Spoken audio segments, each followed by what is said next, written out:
Civil बालादस्ती तो उसी दिन खत्म हो जाएगी जिस दिन इमरान खान और फौज की गुफ्तगू शुरू हो जाएगी, या मौलाना फजलुर रहमान की और फौज की गुफ्तगू शुरू हो जाएगी, सिविल बालादस्ती खत्म हो जाएगी। अब भी मौलाना की 6 सीटें हो गई हैं एक से, और मौलाना आज बड़ी खुशी खुशी फूलों के गुलदस्ते लेकर कौमी असेंबली में हलफ ले रहे थे। उन्होंने कोई बाइकाट थोड़ी किया है। 2018 में तो वो बाइकाट की बात कर रहे थे ना कि असेंबलियों से इस्तीफे दे दें। अब तो वो बाइकाट की बात नहीं कर रहे हैं, अब तो वो असेंबलियों का हलफ लेने के लिए बिल्कुल तैयार थे। बलूचिस्तान में भी तैयार हैं, केपी में भी तैयार हैं। वो आपको बाइकाट करने की बात तो नहीं कर रहे हैं। लिहाजा मैं ये समझता हूँ कि ये जो मरकजी हुकूमत जो बनी है, इसके गिरने के बिल्कुल कोई चांसेस नहीं है, क्योंकि ये सूबाई हुकूमतों के पिलर्स पर खड़ी हो। जो प्लेयर मरकजी हुकूमत में हैं, उनकी सूबाई हुकूमतें उनकी मोहताजी हैं कि वो मरकजी हुकूमत को चलाएं। पीपल्स पार्टी को मरकजी हुकूमत गिराकर ये पता है कि उसकी सिंध हुकूमत भी अदम इस्तेकाम का शिकार होगी। वो सिंध में पूरे 5 साल करना चाहेंगे। मुस्लिम लीग नून पंजाब में 5 साल करना चाहेगी, पीटीआई केपी में 5 साल करना चाहेगी। लिहाजा ये तीनों मिलकर कोई मरकज की हुकूमत नहीं गिरने देंगे, बल्कि ये मिलकर मरकज की हुकूमत बना रहे हैं और उसको कायम रखेंगे। अब आप कहेंगे कि जी पीपल्स पार्टी कोई वजारत नहीं ले रही, एमक्यूएम ने भी कोई वजारत ना लेने का ऐलान किया है। कोई बात नहीं, मुस्लिम लीग नून की 102 सीटें हैं, वो एमक्यूएम दूसरे। अभी इसके बाद सदारती इलेक्शन है। सबको पता है कि असल रेट सदारती इलेक्शन पे लगना है जब पीपल्स पार्टी ने वोट मांगने के लिए निकलना है। एमक्यूएम को पता है कि जब पीपल्स पार्टी वोट मांगने के लिए सदर के उनके पास आएगी, तो वो सिंध की गवर्नरी ले लेंगे। कोई इशू नहीं है सिंध की गवर्नरी।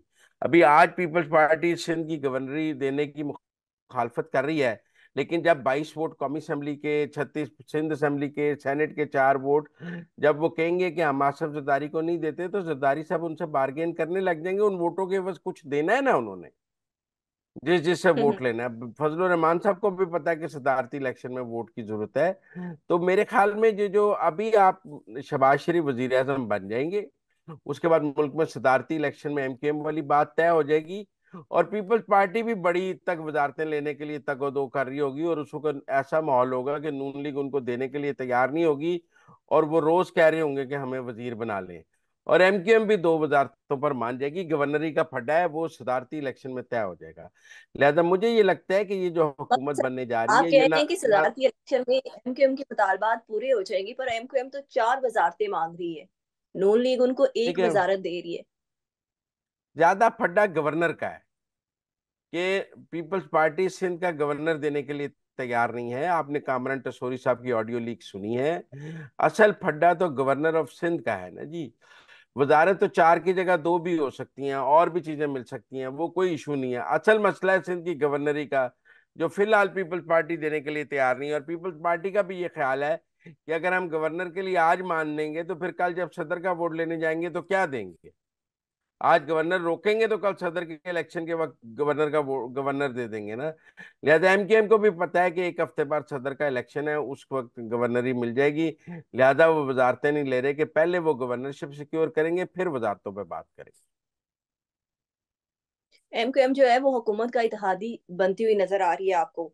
अच्छा मुजम्मिल साहब, एक और अंदर की बात बताएं कि क्या हो गया रातों रात के सदर ने समरी पर दस्तखत कर दिए। कुछ भी नहीं, सदर को अंदर की आइन बात। बताया गया। सदर को बताया गया कि आप हम 8 मार्च को सदर का इलेक्शन करा रहे हैं, और ये पार्लियामेंट पहले ही इजलास में आपके ऊपर आइन शिकनी का रेफरेंस पास कर देगी, पार्लियामेंट भी पास कर देगी, और हुकूमत भी पास कर देगी। और आपके खिलाफ सुप्रीम कोर्ट में आइन शिकनी का रेफरेंस भेज दिया जाएगा। आपने 2 दफा आइन तोड़ा है, और आपके खिलाफ आइन शिकनी का रेफरेंस बनाया जा रहा है। जब उनको पता लगा तो उन्होंने कहा चले एक दफा पहले तोड़ा है, दूसरी दफा ना तोड़ो। उन्होंने दस्तखत कर दिए बगैर किसी बार्गेन के किए हैं। उन्होंने ये सोचकर क्या किए हैं आर्टिकल तहत कार्रवाई होगी? जी। आर्टिकल 6 के तहत कार्रवाई होगी? जी, आइन तोड़ने की कार्रवाई होगी उनके ऊपर, आइन तोड़ने की, उनके ऊपर, इमरान खान के ऊपर, और फवाद चौधरी के ऊपर, और कासिम सूरी के ऊपर आइन तोड़ने की कार्रवाई होगी। क्यों नहीं होगी, आइन तोड़ने का रेफरेंस मूव किया जाएगा। हम्म। वो तो आज ख्वाजा आसिफ ने भी कहा है ना कि उनके खिलाफ आर्टिकल 6 की कार्रवाई होनी चाहिए। मेरे ख्याल में होगी। अब वक्त आ गया है, जो आईएमएफ को खत लिखा है इमरान खान ने, और जो पीटीआई जिस नहज पे पहुंच गई है, ये इनके पास केपी की हुकूमत भी होगी, मरकज में 100 एमएनए भी होंगे, और आर्टिकल 6 के मुकदमे भी होंगे, 9 मई की सजाएं भी होंगी। ये कैदी हम्म। नंबर 804 के नारे भी लगा रहे होंगे, और कैदी नंबर 804 को सजाएं भी हो रही होंगी। लिहाजा ये सब कुछ साथ साथ चलेगा, इससे परेशान होने की जरूरत नहीं है। कैदी नंबर 804 को मजीद सजाएं हो रही होंगी, ये डेस्क बजा रहे होंगे, ये अपनी एमएनए शिप और केपी की हुकूमत एंजॉय कर रहे होंगे। अच्छा मुजम्मिल साहब, आपने ये तो बता दिया कि मौलाना फजलुर रहमान को कुछ और मजीद सीटें भी दे दी गई हैं। तो क्या एमकेएम तो आपको बनती नजर आ रही है हुकूमत का इत्तेहादी, क्या मौलाना फजलुर रहमान भी मना लिए जाएंगे इत्तेहादी जमातों की जानिब से?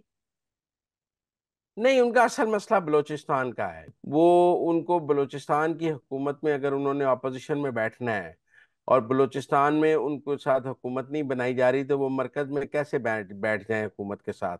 देखिए, वो खुद भी पसनी से बलूचिस्तान से जीत कर आए हैं। इस वक्त मौलाना जो हैं वो अपनी बलूचिस्तान की जेयूआई के बहुत मोहताज हैं, क्योंकि वो खुद भी बलूचिस्तान से जीत के आए हैं। वो डीआई खान से, केपी से तो पूरी जेयूआई हार गई है। केपी की जेयूआई हम्म। ये हार गई है, और बलूचिस्तान की केपी जेयूआई जीती है। लिहाजा जब तक हम्म। बलूचिस्तान में जेयूआई हुकूमत में नहीं बैठेगी, तब तक मौलाना मरकज में हुकूमत में नहीं बैठ सकते। वो अपनी सूबाई जमात के बहुत दबाव में है, क्योंकि उनको वो बलूचिस्तान से ही वो एमएनए बना के लाए हैं। जो सीटें मिली हैं वो बलूचिस्तान से ही मिली हैं।